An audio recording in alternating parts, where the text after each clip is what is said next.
اور سب سے پہلے سب سے اہم خبر، شانگلہ میں خوفناک حادثہ، مارتونگ میں کھیلتے ہوئے بچوں پر پہاڑی تودا گر گیا، ملبے سے 8 لاشیں نکال لی گئیں۔ عینی شاہدین کے مطابق اب بھی کئی بچے دبے ہوئے ہیں۔ اس واقعے کے بارے میں مزید تفصیلات جانیں گے بول نیوز کے نمائندے نواب شیر سے۔ نواب شیر، کیسے پیش آیا واقعہ، کیا صورتحال ہے اس وقت؟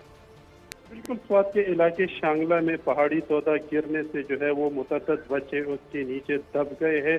ریسکیو کے مطابق اب تک 8 بچوں کی جثہ خاکی وہ ملبے تلے سے نکالی جا چکی ہے، جبکہ مقامی افراد کے مطابق ایک بچہ تاحال لاپتہ ہے اور ریسکیو کا سرچ آپریشن بھی وہ تاحال جاری ہے۔ اور اس آپریشن میں 3 ایمبولینس، 28 اہلکار اور ایکسیلیٹر وہ اس وقت سرچ آپریشن میں حصہ لے رہے ہیں۔ اور مقامی لوگوں کے مطابق بچے کھیل رہے تھے کہ پہاڑی تودا ان پر گر گیا اور متعدد بچے وہ اس کے نیچے دب گئے، اور اب تک 8 بچوں کی جثہ خاکی نکالی جا چکی ہے۔ جی نواب شیر، یہ بھی بتائے گا کہ رہائشی علاقہ تھا، بچوں کی عمریں کتنی تھیں؟